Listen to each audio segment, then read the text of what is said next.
Hello बच्चों, कैसे हैं आप लोग। तो अभी अगला जो वन शॉट सीरीज चल रहा है अभी जेई और नीट और सीयूईटी के लिए, तो उनके लिए हम लोगों ने अभी दूसरा वेरी इंपॉर्टेंट टॉपिक क्लियर किया है। और इससे एक चीज बच्चों को एकदम कंफर्म है, 4 मार्क्स तो आना ही है। इधर से बच्चों आप लोगों के 4 मार्क्स तो कंफर्म है। कोई भी एग्जाम में आए तो आपको यहाँ पर 4 मार्क्स एकदम स्टेट लेवल के एग्जाम्स हो, बोर्ड वगैरह के होंगे, या आप जेई के लिए प्रिपेयर कर रहे हो या नीट के लिए प्रिपेयर कर रहे हो। In fact it is very much important for CUET also, क्योंकि जो इक्विवेलेंट मार्क्स की जो टॉपिक होती है वो आपके डी ब्लॉक, एफ ब्लॉक पे भी बहुत सारे क्वेश्चंस के या पी ब्लॉक के ऊपर डायरेक्ट आधारित होती है। ओके, तो चलो बच्चों आगे बढ़ते हैं इस पॉइंट पे। 4 मार्क्स कैसे लेने आए हैं हम लोगों को, how will you correspond to the points, इसके एप्लीकेशंस वगैरह कैसे होंगे। तो before going to the next topic of redox reactions we need to know what is the equivalent mass. ठीक है, तो चलिए आगे बढ़ते हैं बच्चों। तो first I would like to, it's a complete plain topic, बहुत बच्चों को समझ में नहीं आता, क्योंकि अगर ये समझ में नहीं आया आपको नॉर्मेलिटी समझ में नहीं आएगी। ठीक है, तो चलो एक पॉइंट हम लोग कंसेप्शन आज दिखाते हैं इस पॉइंट पे। तो मेरे के हिसाब से इक्विवेलेंट मास जो हम लोग लिखते हैं बच्चों, सो what is N equivalent mass, एकदम सिंपल सा डेफिनेशन बताऊंगा, ध्यान से सुनो। इक्विवेलेंट मास का मतलब है it is the mass related to 1 mole of electrons. ठीक है बच्चों, mass related to how many moles of electrons, 1 mole of electron. 1 mole electron के लिए जितना भी मास होगा उसी को हम लोग क्या बोलने जा रहे हैं, इक्विवेलेंट मास। सारे बच्चे क्लियर है यहां तक। तो 1 मोल इलेक्ट्रॉन एकदम फिक्स कर लो अपने ब्रेन पे कि 1 मोल इलेक्ट्रॉन्स के लिए जो भी मास कनेक्टेड होगा वो सारे मास को अपन लोग क्या बोलने जा रहे हैं, इक्विवेलेंट मास। ये सही है बच्चों। अच्छा, तो चलो एग्जांपल एक पकड़ लेते हैं। बेसिक डेफिनेशन, मुझे इससे ज्यादा कुछ नहीं आता और आप लोगों को भी इससे ज्यादा कुछ नहीं जानना चाहिए। ठीक है, तो practically now when we are going to the next point, let's take some examples now. ठीक है, तो जैसे मान लीजिए कि नाइट्रोजन, अभी नाइट्रोजन के पास मान लीजिए मैंने यहां पर इसकी इलेक्ट्रॉनिक कॉन्फ़िगरेशन 2.5 है फॉर योर क्लास 10 लेवल या 9 लेवल के हिसाब से। और ऐसे हम लोग अगर कॉन्फ़िगरेशन लिखे तो 1s2 होती है, फिर 2s2 होती है बेटा, और 2p3 होती है। ठीक है, तो चलो मैं मान लेता हूं कि इस नाइट्रोजन के एटम में इसने 3 इलेक्ट्रॉन ले लिए। तो ये कौन सा रिएक्शन दिखाएगा बेटा, ये नाइट्रोजन के माथे के ऊपर क्या चार्ज आ जाएगी, 3-। ठीक है बेटा, सारे बच्चों क्लियर है। तो बच्चों यहां पर जो नाइट्रोजन ने 3 इलेक्ट्रॉन ले लिया, इससे हम लोगों को इक्विवेलेंट मास कैसे पता चलेगा। तो इसके कोफिशिएंट कितने हैं बेटा, 1 मोल कोफिशिएंट है इधर कितने कोफिशिएंट है बेटा, 3 मोल कोफिशिएंट है। तो थोड़ा ध्यान से देखा जाए, अगर आपको पता है कि नाइट्रोजन की 1 मोल की मास हम लोग क्या लिखेंगे यहां पर, 14 ग्राम, 14 ग्राम अपन लोग लिखने वाले। इसके लिए कितने इलेक्ट्रॉन्स कनेक्टेड है बेटा, 3 मोल ऑफ इलेक्ट्रॉन्स कनेक्टेड है। ठीक है, सो 1 मोल इलेक्ट्रॉन्स के लिए जो भी मास होती है वो हम लोग क्या डिस्कस करते हैं, इसको क्या डिस्कस किया था पिछले स्लाइड में, हम लोगों ने क्या डिस्कस किया था कि 1 मोल इलेक्ट्रॉन के लिए जितना भी मास कनेक्टेड होगा उसको हम लोग क्या बोलने वाले हैं, इक्विवेलेंट मास। ओके, तो इस केस में कितने मोल ऑफ इलेक्ट्रॉन्स, 14 ग्राम दे रहे हैं, 3 moles. So what we come to know कि 3 मोल ऑफ इलेक्ट्रॉन्स के लिए अपन लोगों को 14 ग्राम मिल रहा है। तो 1 मोल ऑफ इलेक्ट्रॉन्स के लिए कितना मिलेगा बेटा, 14/3 ग्राम्स, isn't it? तो 1 मोल ऑफ इलेक्ट्रॉन्स के लिए कितना मिलेगा बेटा, 14/3 gram. So for that particular reason 14/3 grams अगर आप ध्यान से देखें तो यही हो जाती है आपकी इक्विवेलेंट मास ऑफ नाइट्रोजन। और इसी को बच्चों बहुत कॉम्प्लेक्स से समझाया जाता है, बहुत सारे बुक्स में, बहुत सारे मतलब पैटर्न्स में जब पढ़ाते हैं कोचिंग वगैरह में, बहुत कॉम्प्लेक्स से समझाता है कि it is the mass displaced by this. हम लोगों को कुछ नहीं चाहिए। इक्विवेलेंट मास, इक्विवेलेंट वॉल्यूम्स भी बहुत पावरफुल होती है। In fact it is very much required in your electrochemistry also, क्योंकि अगर वहां आप जान लो तो फैराडेज लॉस बहुत ज्यादा इजी हो जाती है, जो आपके आज हम लोग देख रहे हैं। तो एक बात एकदम क्लियर हो रही है बेटा कि 3 मोल इलेक्ट्रॉन थे यहां पर, 3 मोल इलेक्ट्रॉन के लिए इधर कितने मोल चल रहे थे, 1 मोल।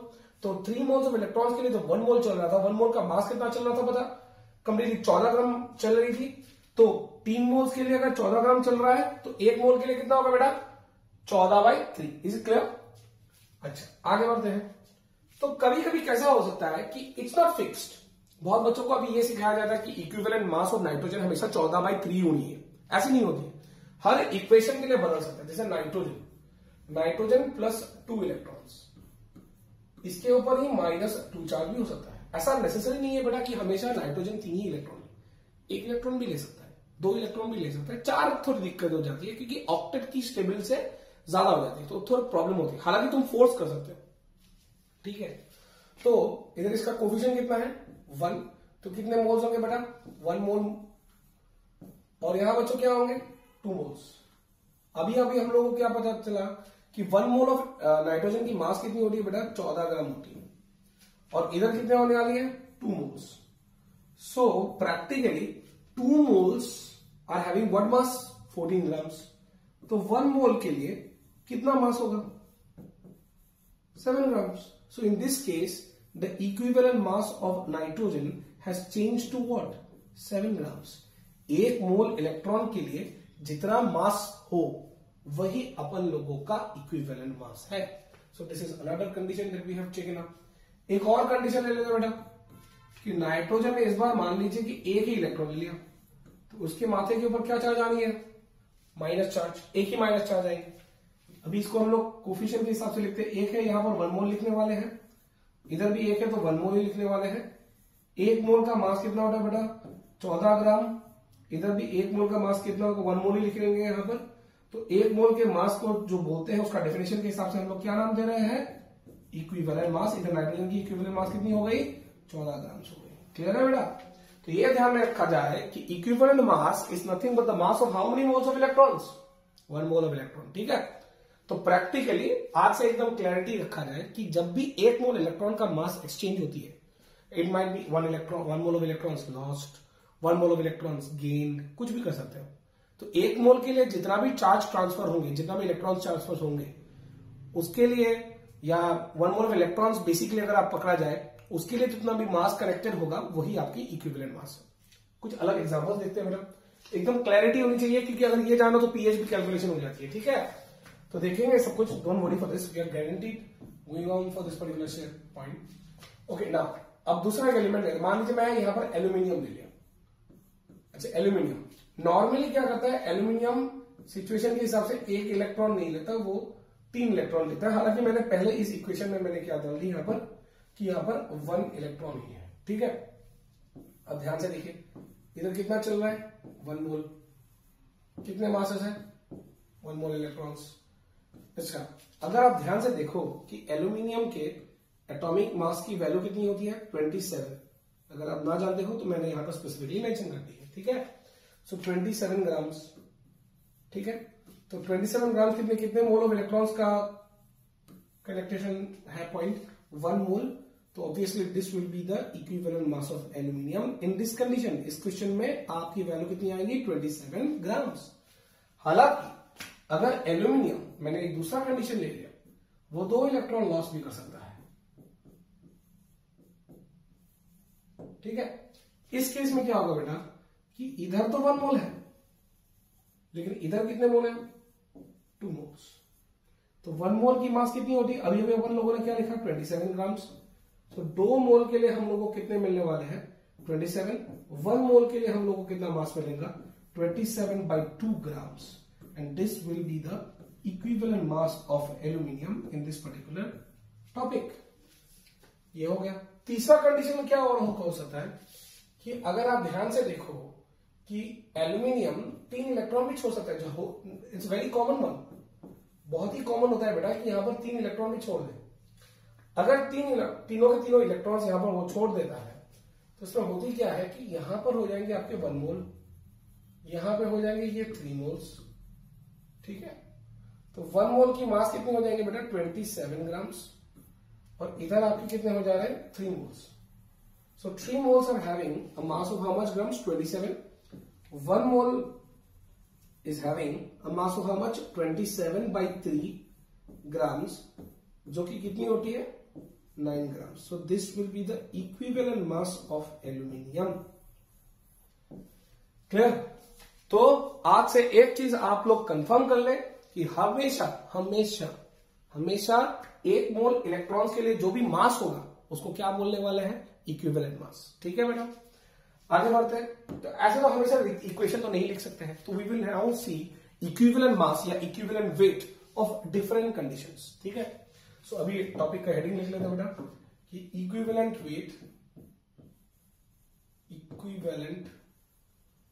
Wait for different systems.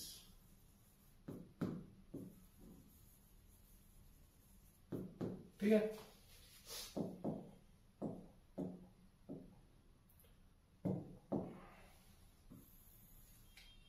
Equivalent weight for different systems. चलो आगे बढ़ते हैं अभी। तो पहली वाली जो हम लोग यूज करेंगे यहां पर, it is for atoms. Atoms के लिए इक्विवेलेंट वेट नॉर्मली कैसे लिया जाता है। सो कोई भी एक एटम का अगर इक्विवेलेंट वेट कैलकुलेट करना है हम लोग को, it is nothing but the atomic mass divided by the valency. Example के तौर पे अभी अगर मैं डायरेक्ट पूछूं what is the equivalent mass of aluminium, तो एटॉमिक मास कितना था, 27 था। अब ये वैलेंसी क्या था, कभी कभी 1 थे, कभी कभी 2 थे, कभी कभी 3। हालांकि नॉर्मल वाली कौन सी होती है वैलेंसी, एल्यूमिनियम की 3। ठीक है, इसके पास 3 वैलेंस इलेक्ट्रॉन्स होते हैं, तीनों के तीनों वैलेंस इलेक्ट्रॉन से कंप्लीटली लॉस कर सकते हैं। सो इतना 3 से डिवाइड कर दिया, अपन लोगों को कितना मिल गया, 9 grams. Clear, very sorry for this, तो बुखार भी हो रहा है इसीलिए। एल्यूमिनियम का दूसरा कंडीशन, अच्छा मान लीजिए मैं एक दूसरा एग्जांपल ले रहा हूं, हमेशा एल्यूमिनियम का ही नहीं लिखता। मान लीजिए मैं यहां पर कैल्शियम का ले रहा हूं। Now atomic mass of calcium will be divided by what is the valency of calcium. Normal calcium की वैलेंसी कितनी होती है, दो इलेक्ट्रॉन लॉस कर सकता है, तो 2। What is the atomic mass of calcium, 40 divided by 2। इसकी वैल्यू कितनी आ गई बेटा, 20 gram. So this is how you get the equivalent masses of the elements. एक और एग्जांपल ले लेते हैं, जैसे सल्फर। सल्फर एक मेटल है या नॉन मेटल है, नॉन मेटल है। नॉर्मली क्या कर सकता है, ये अपने आप के 2 इलेक्ट्रॉन ले सकते हैं या 6 इलेक्ट्रॉन तक दे भी सकते हैं। ठीक है, सो सल्फर का एटॉमिक मास कितना हो जाता है, 32। नॉर्मली अगर वो 2 इलेक्ट्रॉन एक्सेप्ट करे तो 2 से डिवाइड कर देंगे बेटा, हम लोगों को कितनी वैल्यू मिल जाएगी, 16 ग्राम। इज इट क्लियर ना। तो हर केस में अगर आप ध्यान से देखो, हम लोग एटॉमिक मास को किससे डिवाइड कर रहे हैं बच्चों, वैलेंसी से। Completely basic point.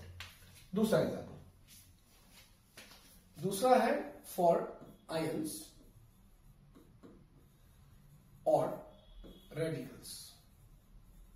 For ions और रेडिकल्स ना, प्रैक्टिकली ना आयंस या रेडिकल्स के लिए पहले एक चीज बता देते हैं, what is a radical. Radical is an example for poly atomic ion. Poly atomic ion, ठीक है। तो अगर एग्जांपल के तौर पे हम लोग देखें तो what is the equivalent mass of an ion, इसकी फॉर्मूला हम लोग क्या लिखेंगे, फॉर्मूला वेट या formula mass by the charge. ये है हमारी मास्टर फॉर्मूला। अब मास्टर फॉर्मूला में हम लोगों को अगर ध्यान से देखना है, so what is formula mass, मतलब पूरे मॉलिक्यूलर फॉर्मूला में जितने भी टोटल मास होंगे वही उसको हम लोग क्या बोलेंगे, फॉर्मूला मास। सर यहां पर आपने एटॉमिक मास क्यों नहीं लिखा, क्योंकि एक एटम तो होता नहीं हमेशा, एक से ज्यादा भी हो सकता है। सर मॉलिक्यूलर मास क्यों नहीं लिखा, क्योंकि वो मॉलिक्यूल नहीं है। जैसे एग्जांपल मान ले, अगर मैं आपको पूछूं कि what is the equivalent mass of oxide ion, इस आयन का नाम क्या है बेटा, ऑक्साइड आयन। ठीक है, तो कैसे निकालेंगे, ऑक्सीजन की एटॉमिक मास कितनी होती है, 16 होती है इसकी एटॉमिक मास। इसके चार्ज कितने हो रहे हैं यहाँ पर, 2। तो 2 से डिवाइड करने के बाद अपन लोग को क्लियरली क्या मिल जाएगा, 8 ग्राम। सारे बच्चे क्लियर हैं यहाँ पर। आगे बढ़ते हैं, अगर मैं equivalent mass of N3 minus लिखता हूं, तो N3 माइनस की आयन की नाम क्या होती है, नाइट्राइड आयन। ठीक है बेटा, तो नाइट्राइड आयन हो गई यहां। तो नाइट्राइड आयन, इसकी एटॉमिक मास कितनी हो रही है, 14। इसको किससे डिवाइड करने हैं, 3। इसके चार्ज के वैल्यू आपको आंसर मिल चुकी है, 14/3 ग्राम लिख सकते हो। उसी तरह अगर मान लीजिए मैंने यहां पर आपको पूछा कि सल्फेट का इक्विवेलेंट मास निकालिए, तो यहां पर एक एलिमेंट नहीं है, खाली सल्फर ही नहीं है बच्चों, यहां पर सल्फर के साथ ऑक्सीजन भी है, 4। So how to find that one. एक सल्फर की वैल्यू कितनी होती है, एटॉमिक मास कितनी होती है, 32 लिख लिया बेटा। इसके साथ कितने ऑक्सीजन है, 4। 4 into 16, it will be divided by what is the charge, 2। तो ध्यान से देखा जाए, 32 plus 64 that is your 96 will be divided by 2। Direct value क्या आ जाती है बेटा, 48 ग्राम्स। इस आयन का नाम क्या होता है बेटा? Sulphate ion. ठीक है, समझ में आ रहा है बच्चों? तो ऐसे हम लोग निकालते हैं। एक और एग्जांपल ले लेते हैं यार, equivalent mass of NH4+। What is NH4+? इसको हम लोग कॉमनली नाम देते हैं एमोनियम। कॉमनली नाम क्या दे रहे हैं? एमोनियम। सो इसका अगर मास पकड़ा जाए तो नाइट्रोजन की मास कितनी होती है? 14 प्लस 4 इंटू 1 बाई इसकी पॉजिटिविटी कितनी है? 1। डायरेक्ट आंसर 18 ग्राम आ चुका। ठीक है बेटा, सारे बच्चे क्लियर है? यहां तक आगे बढ़ते हैं, थोड़ा पूरा क्लैरिटी आ रही है यहां पर, थोड़ी पूरी क्लैरिटी आ रही है। ठीक है, एकदम टेंशन नहीं लेने का, मैं हूं, आप लोग टेंशन ना लीजिए, आराम से करेंगे। ठीक है, आगे बढ़ते हैं। तो 2-3 और क्वेश्चन करते हैं। जैसे मान लीजिए मैंने आपको बोल दिया कि फॉस्फेट का निकालो, मैं आपको टाइम दे रहा हूं, जल्दी जल्दी निकालो बच्चों। बाइकार्बोनेट का निकालो, HCO3- की वैल्यू होती है। फिर कार्बोनेट का निकालिए आप लोगों को, सारे बच्चे आराम से आराम से। NO2-, इस आयन का नाम होता है नाइट्राइट आयन। ठीक है, फिर मान लीजिए NO3-, इस आयन का नाम होता है नाइट्रेट आयन।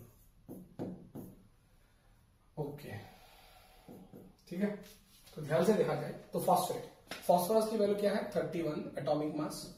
एक ऑक्सीजन की वैल्यू कितनी होती है? 16। कितने ऑक्सीजन से? 4। इसको किससे डिवाइड करेंगे? 3। कितना हो जाएगा बेटा? 95 by 3 grams. This will be the equivalent mass. Bicarbonate, hydrogen की वैल्यू होती है 1, कार्बन की वैल्यू होती है 12, ऑक्सीजन की 3 इंटू 16। इसको किससे डिवाइड करेंगे? चार्ज कितनी है बेटा? 1। 48 + 61 by 1 आपको मिल चुकी है ग्राम्स। जो भी हो, यूनिट इतना इशू नहीं है। हालांकि कार्बन में कितना है बेटा? कार्बन की value 12, oxygen 3 into 16 by what is the charge? 2। इसकी वैल्यू कितनी आ जाएगी? 30 ग्राम। सारे बच्चे समझ में आ रहे हैं? सारे बच्चों को समझ में आ रहे हैं यहाँ पर इस पॉइंट पे? चलो, नाइट्राइट आयन की कितनी होगी? नाइट्रोजन की होती है 14, ऑक्सीजन की 2 इंटू 16। सो किससे डिवाइड करनी है? 1। 32 = 46 by 1, that is 46 grams। फिर nitrate 14 plus 3 into 16 divided by 1, तो 48 + 14, दिस इज 62 ग्राम्स। क्लियर? सो ऐसे हम लोग किसी भी चीज, आयन का हो या रेडिकल का, मतलब एक से ज्यादा एटम रहने वाले को हम लोग रेडिकल बोलते हैं। किसी भी चीज का, आयन का या रेडिकल का, आप लोग इक्विवेलेंट मास डायरेक्टली निकाल सकते हो। क्लियर है? आगे बढ़ते हैं बच्चों। नेक्स्ट पॉइंट पे हम लोग के पास आ जाती है नंबर 3। हम लोग जब पढ़ने जा रहे हैं, it's a very common point, equivalent mass of an acid. ठीक है, तो equivalent mass of an acid कैसे निकालेंगे? It is nothing but, formula में आ जाती है, molecular mass of the acid, molecular mass of acid by basicity of the acid, by basicity of the acid. अब ये जो फॉर्मूला आया है बेसिसिटी ऑफ द एसिड, इस बेसिसिटी ऑफ एसिड का मतलब क्या है? अच्छा, मुझे एक बात बताओ यार, HCl अगर एक एसिड है तो उसको एसिड क्यों बोलते हो? क्योंकि इसमें H+ आयंस है। जैसे एक मान लिया जाए कि अगर हम लोगों ने HCl लिखा और उसको पानी में डाल दिया, तुरंत ये कौन से आयंस देते हैं? H+ आयंस देते हैं बेटा, और Cl- आयन देते हैं। ठीक है, उसी तरह मान लीजिए कि अगर एसिटिक एसिड हो, उसको अगर पानी में डाला जाए तो हम लोग कौन से आयंस देंगे? H+ तो आयंस देंगे ही, इसके साथ कौन से आयंस देने वाले हैं? CH3COO-, CH3COO-। क्लियर? अब थोड़ा ध्यान से, अगर ध्यान से देखा जाए तो इस molecular mass of the acid, एक एसिड की molecular mass divided by basicity. जैसे मान लीजिए मैंने आपको पूछ दी कि equivalent mass of HCl, sir आप मुझे निकाल के दिखाओ। तो HCl में कितने H+ आयंस होंगे? H के मॉलिक्यूलर मास, HCl की मॉलिक्यूलर मास पे हाइड्रोजन की 1 की वैल्यू एंड क्लोरीन की 35.5 की वैल्यू अपन लोगों ने लिख लिया यहां पर, 35.5 divided by H+ and Cl-। H+ के कितने आयंस है? 1 आयंस। तो टोटल में कितने आयन आएंगे value? 36.5। This is the equivalent mass of your HCl। हाँ, प्रोवाइडेड एक कंडीशन है, ये इतना ही H प्लस देता है। कुछ एक और चीज बताने जा रहा है। तो व्हाट इज एग्जैक्टली नीचे किससे डिवाइड किया? 1 से। ये 1 क्या है? ये 1 सर बेसिसिटी है सर। लेकिन आपने अब तक हम लोग ये नहीं बताया कि बेसिसिटी की एग्जैक्ट मीनिंग क्या होती है। देखो बेटा, बेसिसिटी की मीनिंग होती है नंबर ऑफ, या तो आप यहां पर लिखो number of replaceable H plus, या तो रिप्लेस्ड H प्लस, ठीक है। नहीं तो number of added OH minus, ठीक है। या तो number of replaceable H plus या replaced H plus divided by number of added hydroxides या OH माइनस, ठीक है। तो यहां पर कितने H प्लस थे बेटा? कितने H प्लस थे इधर? HCl में एक ही H प्लस है। इसको H प्लस को अगर यहां पर एक ही मिल रहा है तो HCl को हम लोग किससे डिवाइड करेंगे? 1 से डिवाइड करने वाले, ठीक है। एग्जांपल्स और कुछ देखते हैं। जैसे मान लीजिए आप लोगों को पूछ दिया मैंने कि सल्फ्यूरिक एसिड का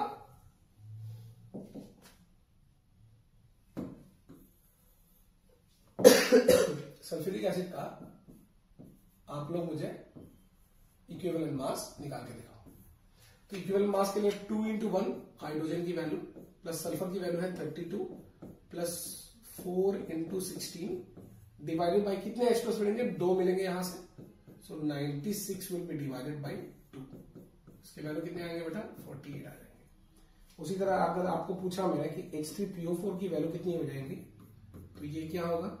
3 into 1 प्लस फॉस्फोरस की वैल्यू है 31, 4 into 16 डिवाइडेड बाय 3 आ जाएंगे बेटा। ये आपके आ जाएंगे 96, 98। एक मिनट कहा बेटा कि यहाँ पर 96 तो नहीं आएगा, यहाँ पर थोड़ा कैलकुलेशन एरर है। यहाँ पर आपको 98 आएंगे, उसको कैलकुलेट करने के बाद 49 आ जाती है, ठीक है। एनीवेज यहाँ पर आपको आएंगे 64, 35, 9, यहाँ पर भी आपको 98 ही आना है, ठीक है। तो यहाँ पर भी 98 आएगा, लेकिन इसको किससे डिवाइड करेंगे? 3 से। तो ये हो गए आपकी इक्विवेलेंट मास ऑफ H3PO4। इसका नाम क्या होता है बेटा? Phosphoric acids. इसकी नाम क्या होती है बेटा? फॉस्फोरिक एसिड्स, ठीक है। अब इक्विवेलेंट मास ऑफ H3PO3 कितना होगा बेटा? H कितने हैं? 3 into 1, फॉस्फोरस कितने हैं? 31 प्लस ऑक्सीजन कितने हैं? 3 into 16 किससे डिवाइड करेंगे बेटा? 3। और ये हो गया आंसर गलत। अब आंसर गलत क्यों हो गए? सर सब कुछ तो ठीक था। आप तो हम लोग को ये पढ़ा रहे थे कि सर जितने भी H प्लस है उतना ही मैंने, देखो ध्यान से सुनो, मैंने ये नहीं बोला कि कितने हाइड्रोजन है। मैंने डेफिनेशन क्या लिखा है? मैंने डेफिनेशन ये लिखा है कि basicity is nothing but either number of replaceable H plus या रिप्लेस्ड H प्लस। कितने H प्लस रिप्लेस कर सकते हैं या कितने H प्लस रिप्लेस हो चुके हैं। कितने H प्लस रिप्लेस कर सकते हैं या कितने H प्लस रिप्लेस हो चुके हैं या कितने OH माइनस या हाइड्रोक्साइड आयंस एडेड हो चुके हैं। तो इधर अगर देखा जाए तो इसमें 3 नहीं है क्या? नहीं है बेटा। इसकी वैल्यू किससे डिवाइड होंगे? इसके ऊपर मैं mm लिख देता हूं, मॉलिक्यूलर मास ऑफ H3PO3 को। हालांकि ये ऊपर वाला पार्ट इतना डिफिकल्ट नहीं है, इजी है। इसको किससे डिवाइड करना है? Not 3, it will be divided by 2। Now why is it so? उसी की तरह एक और एक्सप्लेनेशन देता हूं मैं, एक और एग्जांपल ले लेता हूं मैंने। H3PO2 इधर भी ऊपर जो molecular mass of the acid है उसको किससे डिवाइड करना है? ऐसे देखने से तो 3 लग रहा है, but is not 3, it is 1। Know why? इधर भी y और अभी ये भी क्वेश्चन आएगा, इधर भी y। क्यों ऐसा हो रहा है कि जहां पर 3 H है फिर भी हम लोग 2 या कभी 1 से डिवाइड कर रहे हैं? इसकी एक्सप्लेनेशन अभी ध्यान से सुन लो, आपको पूरी क्लैरिटी आ जाएंगे। अगर आप थोड़ा ध्यान से देखो, फॉस्फोरिक मैं तीनों एसिड्स का स्ट्रक्चर ड्रॉ कर लेता हूं।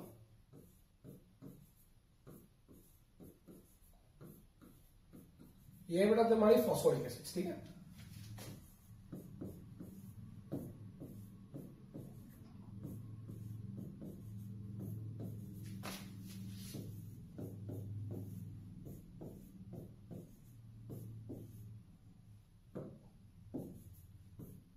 ये है तुम्हारे तीनों एसिड्स।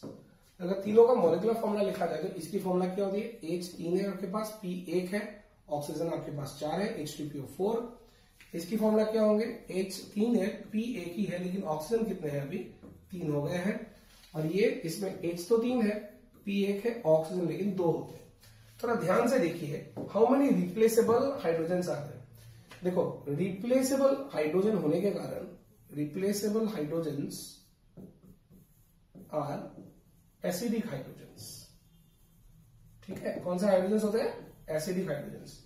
और अगर वो एसिडिक हाइड्रोजन है तो they must be connected, they must be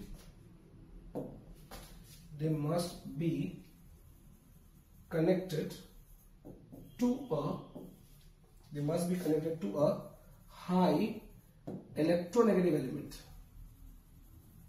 high electronegative element। जैसे एग्जांपल्स कौन से, fluorine, oxygen, nitrogen, chlorine and sp carbon.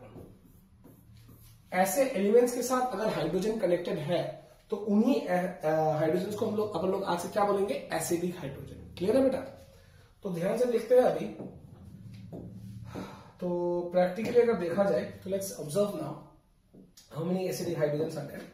तो यहां OH, तो is this H connected to a high negative element, yes hydrogen के साथ कनेक्टेड है। यहां पर ऑक्सीजन के साथ अगर हाइड्रोजन कनेक्टेड हो तो डेफिनेटली हाईली एसिडिक होता है। तो ये भी एसिडिक हो गई, ये भी एसिडिक हो गई और ये भी एसिडिक हो गई। कितने एसिडिक हो गए, 3। So 3H+ will be removed। इसीलिए इसका equivalent mass molecular mass by 3 होता है। सारे बच्चे क्लियर हैं।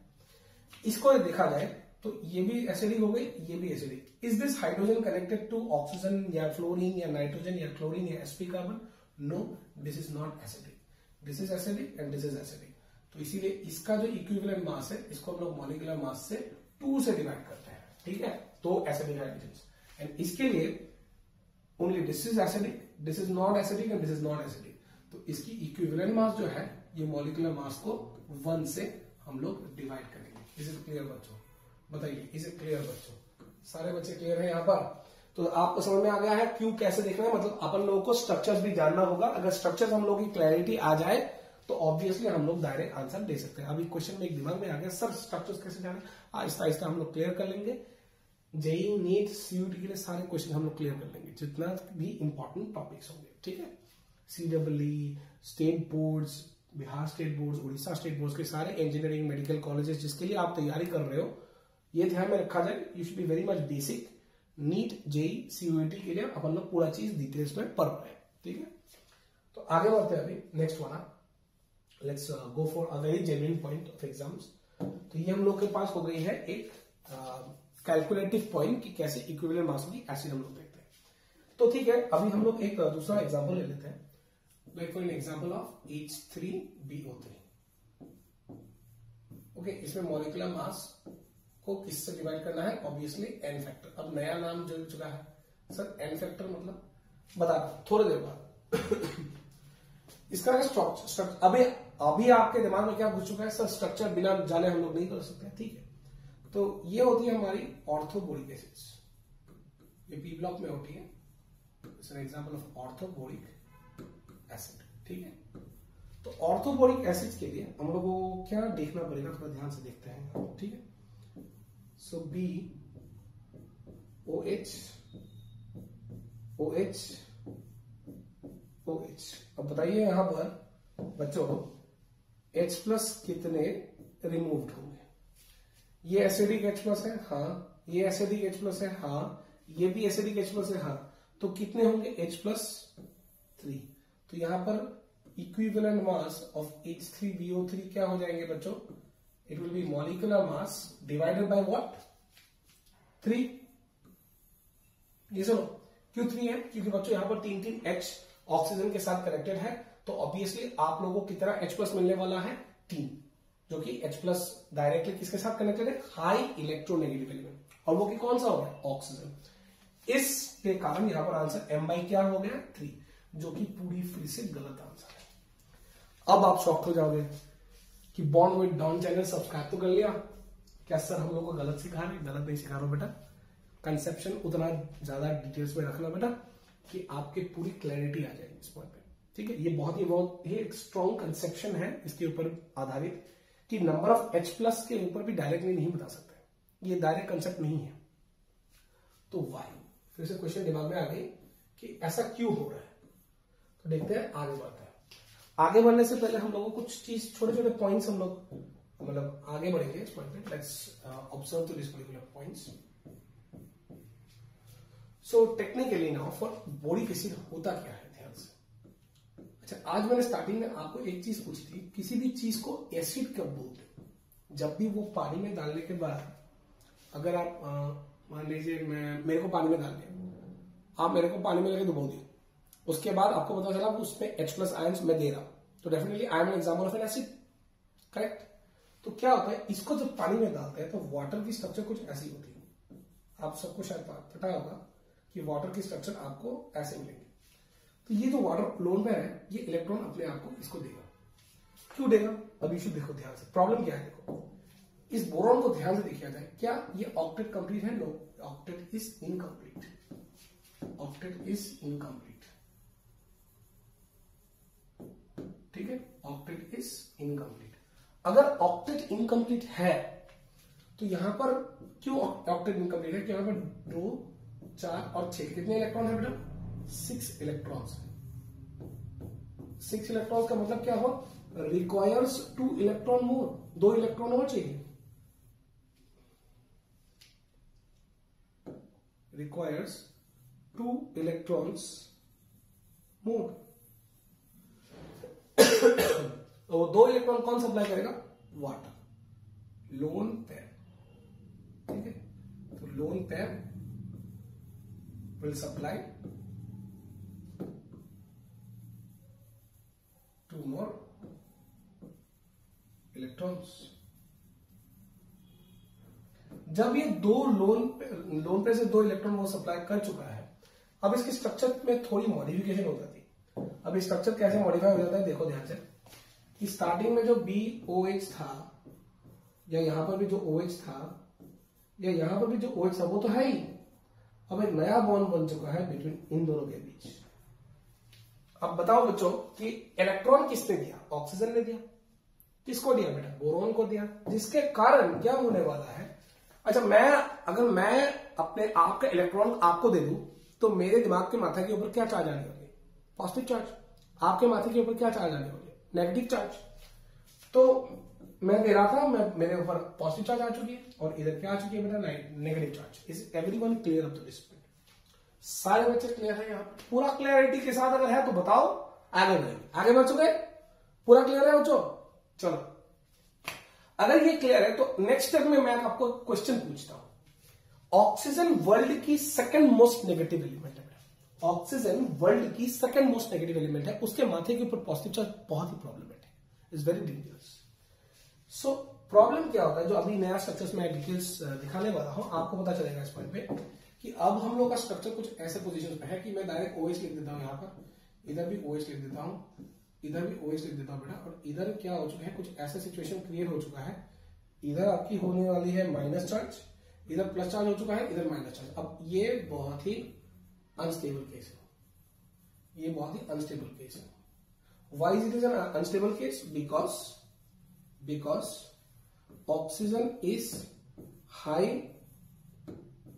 in electronegativity, और इलेक्ट्रोनेगेटिव अगर हाई है, अगर किसी का इलेक्ट्रोनेगेटिविटी ज्यादा होता है, it prefers negative charge more, it prefers negative charge more, जिसके कारण ये बहुत अनस्टेबल है। तो तुरंत क्या होगा, एक सिस्टम बनेगा। क्या होगा देखने वाले। यहां से एक H प्लस सेक्रीफाइस कर देता है अपने इलेक्ट्रॉन को, किसको देके जाता है? ऑक्सीजन को। सो दिस इज अ सेक्रीफाइसर, बलिदान दे देता है। कौन सा बलिदान देता है? H प्लस अपने इलेक्ट्रॉन को बलिदान देके ऑक्सीजन के ऊपर छोड़ के चला जाता है कि भाई तू ले ले, मैं चला जाता हूं। तो it sacrifices the electrons.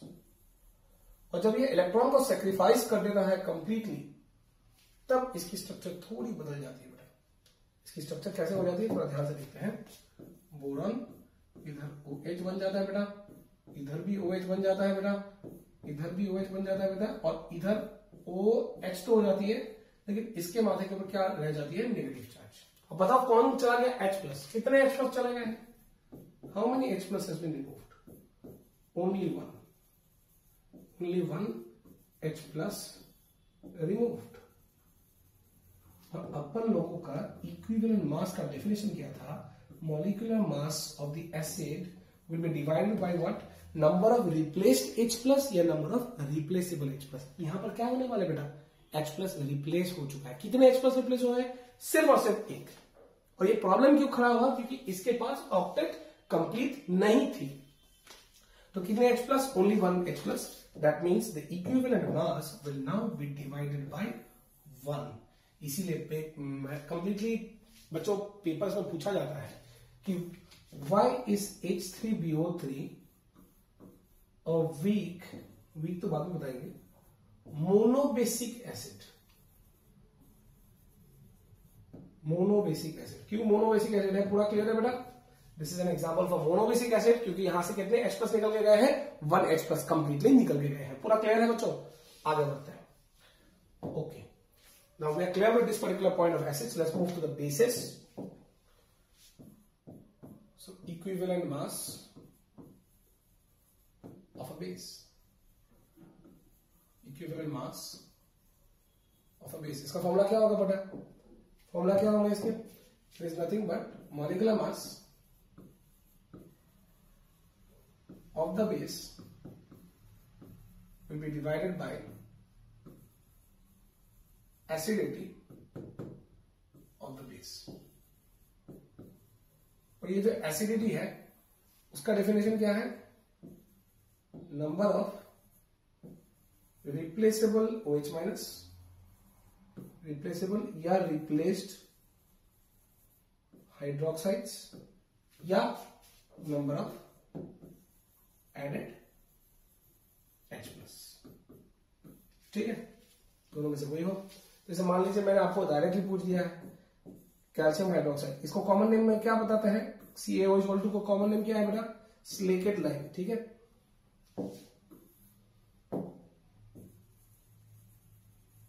स्लेकेट lime. तो इसकी मॉलिक्यूलर मास कितनी, जो भी होगी उसकी मॉलिक्यूलर मास, उसको कितने OH माइनस से डिस्क्राइब करेंगे, ध्यान से देख के मुझे बताओ कितने OH माइनस है इधर, 2, तो 2 के 2 से डिवाइड कर लेंगे। तो this is how you get the equivalent मास। कुछ और एग्जांपल्स लेते हैं बेटा, equivalent mass of aluminium hydroxide. ठीक है, so this is nothing but molecular mass will be divided by how many, 3। लेकिन अगर पेपर में मैं बोलूं कि एमोनिया भी तो एक बेस है, जो भी बच्चे अभी प्रिपेयर कर रहे हैं आप सबको शायद पता होगा कि एमोनिया भी तो बेस है, लेकिन क्या एमोनिया में आपके पास OH माइनस है, नहीं है बच्चों, है नहीं। इसमें क्या करने वाले हैं हम लोग, फंस गए। ऐसे सिचुएशन में जब भी जिंदगी में फंसो तो पानी डालो। क्या है आज का डाउन स्पीक क्या है कि जब भी जिंदगी में फंसो उस समय पानी डालो।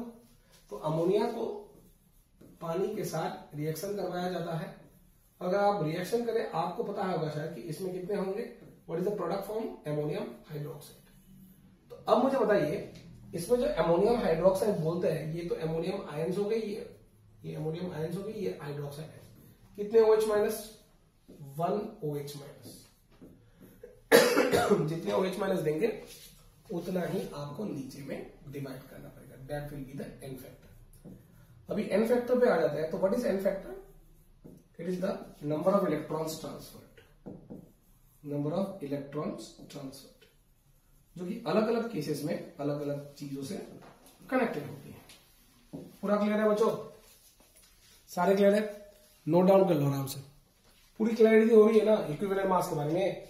आराम से बिंदास पढ़ो, शांति से आंसर निकाल के। अब 4 मार्क तो आनी है बेटा, इक्विवेलेंट मास नॉर्मेलिटी कहीं पर भी आपको पूछ सकते हैं। चलो आगे बढ़ते हैं। When we are now studying equivalent masses, we need to give more emphasis, बहुत ज्यादा इंपॉर्टेंस कुछ छोटे छोटे टॉपिक्स के ऊपर हम लोग को देना पड़ेगा। अब कौन से वाले वो छोटे छोटे टॉपिक्स होंगे, थोड़ा ध्यान से देखते हैं। तो दूसरा इंपॉर्टेंट टॉपिक जो हम लोग अभी पढ़ने जा रहे हैं is equivalent mass of salts। इसके ऊपर बहुत सारी चीज आधारित है। तो जब इक्विवेलेंट मास ऑफ सॉल्ट देते हैं, it is nothing but molecular mass of the salt divided by either total positive charge or total negative charge, either total positive charge या total negative charge। ये आपकी पूरी क्लैरिटी हो जानी चाहिए। Example के तौर पे इक्विवेलेंट मास ऑफ NaCl पूछा गया। आप लोग यहां पर क्या लिखोगे? NaCl को ध्यान से देखो, यहां पर molecular mass of the NaCl जो भी हो, Na और Cl का आपको मॉलिक्यूलर मास ऐड करना है। मतलब एटम की मास सोडियम की 23 होती है, क्लोरीन की 35.5, दोनों को ऐड करो बेटा, आपको मिलने वाली है 23 प्लस 35.5 मिलेंगे, कुछ भी वैल्यू 58.5 मिलने वाली। हालांकि यहां पर प्लस चार्ज और माइनस चार्ज कितने हैं? एक ही पॉजिटिव चार्ज है, एक ही नेगेटिव, दोनों को ऐड मत करना। या तो टोटल पॉजिटिव चार्ज उठाओ या टोटल नेगेटिव चार्ज उठाओ, दोनों को ऐड मत कर दो, गलती हो जाएगी उसमें। तो यहां पर किससे डिवाइड करने वाले हैं? 1 से, and 1 is the N factor. अगर उसी तरह मैंने आपको पूछा कि मैग्नीशियम क्लोराइड की वैल्यू बताओ, तो मैं आपको पूछूंगा ये, आप मुझे बोलोगे सर मैग्नीशियम की चार्ज +2 है, हालांकि क्लोरीन की चार्ज -1 है। अब बच्चे कंफ्यूज्ड कि सर यहां पर तो दो अलग अलग चार्ज है। नहीं बेटा, एग्जैक्टली सेम है। फिर बोलेंगे नहीं सर अलग अलग है, मैं तो बोलूंगा सर अलग अलग है। मैं अभी सर बोल रहे हैं आपको कि सेम है। कैसे? मैग्नीशियम में टोटल चार्ज कितनी है? +2, और क्लोरीन की चार्ज कितनी होती है? -1। हालांकि क्लोरीन कितने हैं? क्लोरीन कितने हैं बेटा? 2, सो 2 से मल्टीप्लाई करो, आपको वैल्यू कितने मिलेंगे? -2। तो या तो टोटल पॉजिटिव चार्ज या टोटल नेगेटिव चार्ज कोई भी उठाओ, उसको किससे डिवाइड करना है बेटा? 2 से। Everyone is clear up to this point? सारे बच्चे क्लियर है? चलो और आगे बढ़ते हैं। आगे अगर आप ध्यान से मुझे बताओ कि एल्यूमिनियम सल्फेट में इक्विवेलेंट मास की वैल्यू किससे डिवाइड होगी? ऊपर तो बहुत बड़ा प्रॉब्लम नहीं है बेटा। ऊपर में क्या है कि सारे के एटम्स के मासेस नंबर ऑफ एटम्स से मल्टीप्लाई कर दो, आपको मॉलिक्यूलर मास आराम से मिल जाएगा, वो प्रॉब्लम नहीं है। इश्यू है किससे डिवाइड करना है। आप ध्यान से देखो, बचपन में पढ़े थे कि एल्यूमिनियम जो सल्फेट आयंस होंगे, इसमें बचपन में क्या पढ़े थे? ये क्रिस क्रॉस होती थी यार, क्रिस क्रॉस। तो इसमें कौन से आयंस आने वाले हैं आपके पास? एल्यूमिनियम के +3 आयंस और ये पूरी SO4 होल की -2 आयंस। हालांकि SO4 के कितने हैं? 3 हैं। एल्यूमिनियम के कितने हैं? 2 हैं। टोटल पॉजिटिव कितने होंगे? 2 इंटू +3, टोटल पॉजिटिव कितने होंगे? +6। इधर टोटल नेगेटिव कितने होंगे? 3 इंटू -2 कितना होगा? -6। तो अल्टीमेटली +6 पकड़ो या -6 पकड़ो, किससे डिवाइड करनी है बेटा? 6 से। Is it clear? तो टोटल पॉजिटिव जितने भी वैल्यू आए या टोटल नेगेटिव ही कितने वैल्यू आए, आपको दोनों को ऐड कर देना है। सॉरी, अकेले को ऐड करना है। दोनों को ऐड करने से हम लोग की दिक्कत हो जाएगी, 12 हो जाएगी, वो नहीं है बेटा। ठीक है, चलो अब मैं आपको कुछ अलग क्वेश्चन दे रहा हूं, जैसे calcium carbonate dot magnesium carbonate. ये भी एक सॉल्ट है बेटा। ऐसे सॉल्ट को हम लोग ना डबल सॉल्ट बोलते हैं। क्या बोलते हैं बेटा? Double salt. कोऑर्डिनेशन कंपाउंड के चैप्टर में हम लोग के पास ऐसे सॉल्ट को आज से क्या नाम दे रहे हैं हम लोग? Double salt. तो यहाँ पर मॉलिक्यूलर मास आ गई, मॉलिक्यूलर मास आ गई डिवाइडेड बाय, अगर आप ध्यान से देखेंगे, ठीक है, अगर आप ध्यान से देखोगे यहां पर, तो यहां पर calcium carbonate dot magnesium carbonate है। ओके, इस टुकड़े को क्या नाम देंगे हम लोग? Calcium carbonate, calcium carbonate. और इस टुकड़े को क्या नाम दे रहे हैं हम लोग? Magnesium carbonate.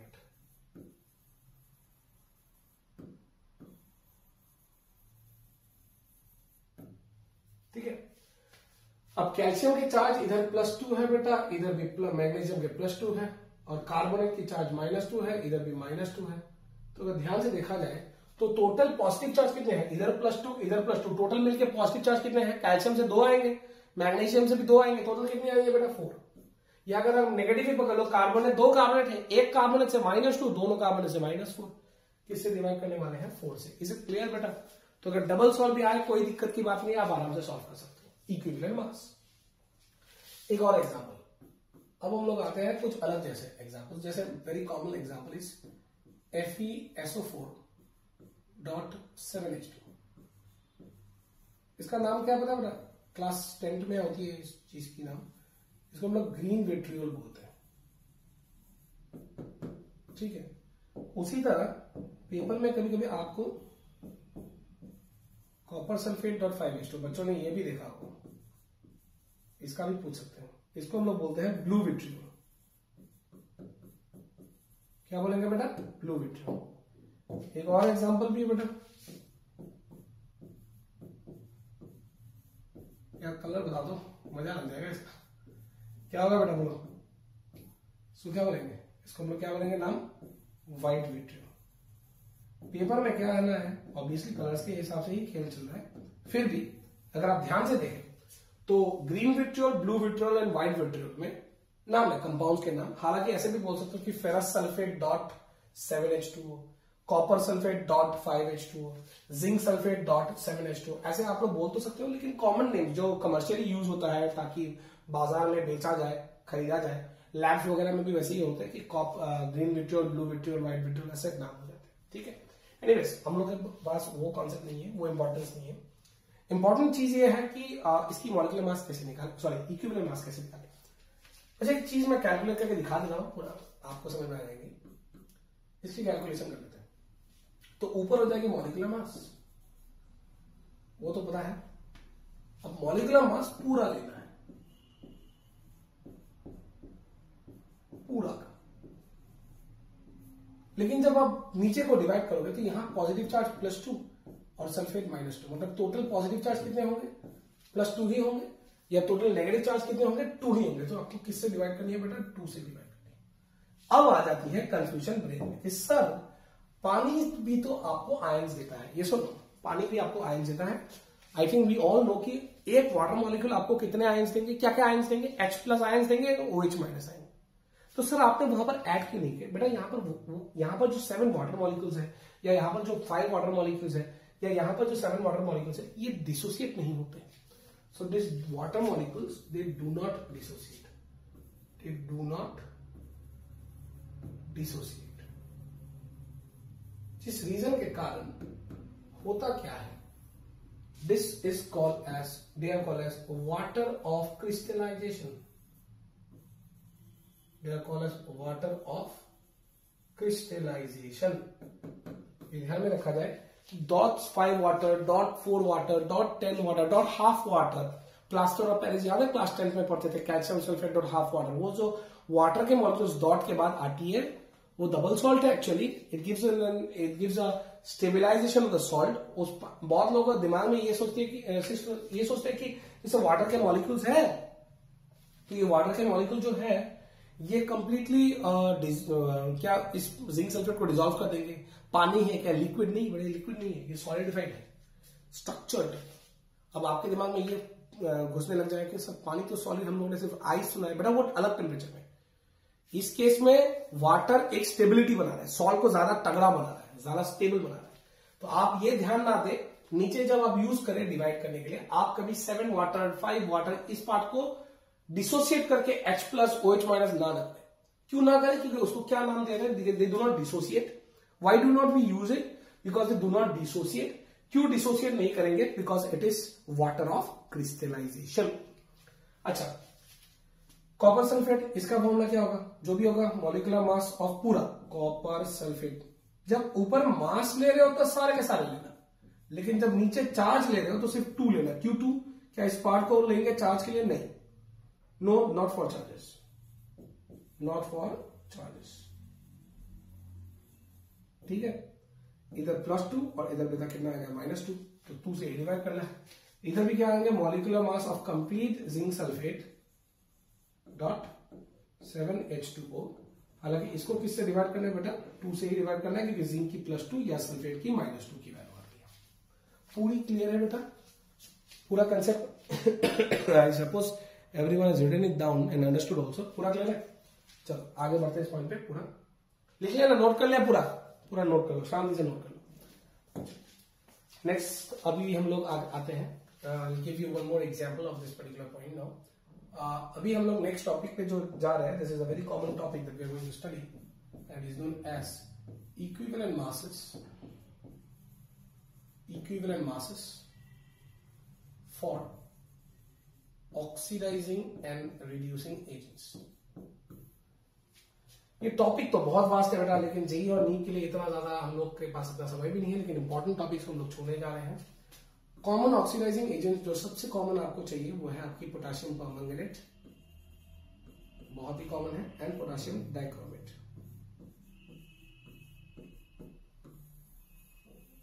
रिड्यूसिंग एजेंट्स में फेरिक सल्फेट बहुत कॉमन है,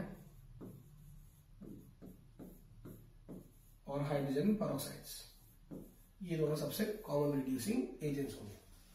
जो भी हो, ऑक्सीडाइजिंग एंड रिड्यूसिंग एजेंट्स, इसके बारे में तो हम लोग डिटेल्स में रिडॉक्स वाले नेक्स्ट टॉपिक पे हम लोग जो नेक्स्ट वीडियो में जो आ रहा है रिडॉक्स रिएक्शंस, उसके साथ पूरा कनेक्टेड है, इसलिए आज हम लोग इक्विवेलेंट मास पढ़ते हैं, ताकि नेक्स्ट टाइम हम लोग जब क्वेश्चंस करने जाए ये रिडॉक्स के लिए हम लोग वहां पर डरे ना कि sir I don't know how many electrons are transferred, कितने एन फैक्टर होंगे, ये आपकी कंफ्यूजन नहीं होनी चाहिए, एकदम भी नहीं होना चाहिए कंफ्यूजन, ठीक है। Okay, now let's move to the next point कि how do you get out the equivalent masses. चलो आगे बढ़ते हैं, थोड़ा एक एग्जांपल देते हैं। जैसे क्या होती है कि MnO4-, एक सिंपल सा चीज बताया जा रहा हूं। MnO4- जो है ये ऑक्सीडाइजिंग एजेंट, ये KMnO4 से आपको ये चीज मिलने वाला है। अब दिस इज नॉट इंपॉर्टेंट, ये वाला पार्ट नॉट इंपॉर्टेंट है। आपके पास अभी इंपॉर्टेंट टॉपिक कौन सी आ गई, आपके पास इंपॉर्टेंट टॉपिक आ चुके हैं परमैंगनेट। तो इसको हम लोग क्या आयन बोलेंगे, MnO4- is known as the permanganate ion.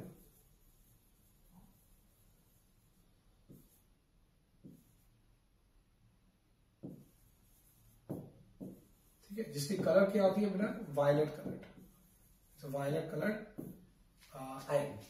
तो ये Mn2+ तक जाता है in case of acidic medium. अगर बेसिक मीडियम में यूज किया जाए तो ये MnO4- पे जाता है, और अगर न्यूट्रल या स्लाइटली बेसिक यूज किया जाए तो कॉमन मीडियम जो यूज करते हैं वो है MnO2। अब पूछेंगे इन तीनों केसेस में इक्विवेलेंट मास तीनों के क्या क्या है। ओके, सो ये पहली रिएक्शन हो सकती है, तो एक एक करके करेंगे। तो we will now find out equivalent mass of MnO4- in what medium, in H+ acidic medium.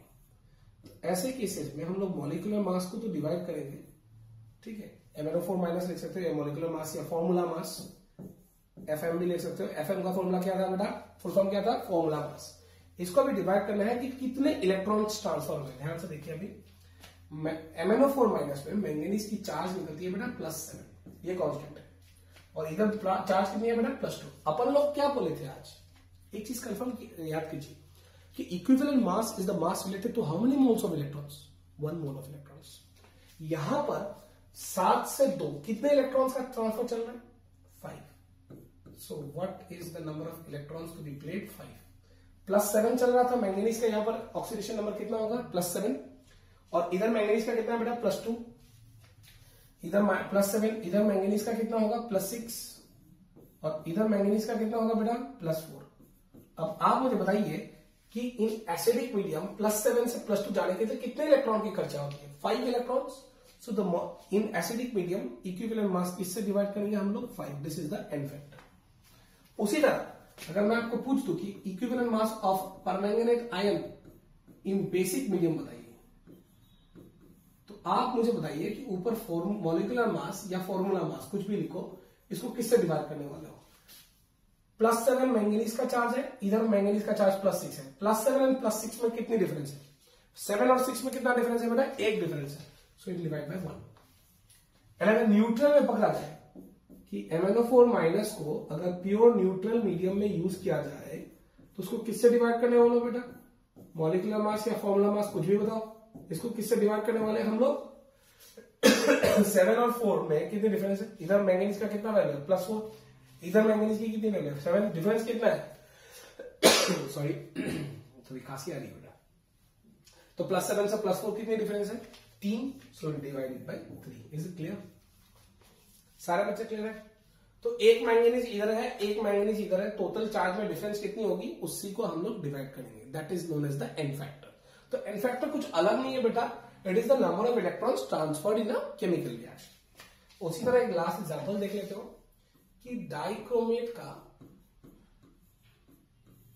कैसा है, ठीक है। What is the equivalent mass of dichromate. And please याद रखें ये सिर्फ H+ मीडियम पे अटैक करता है, works only in acidic medium, works only in acidic medium.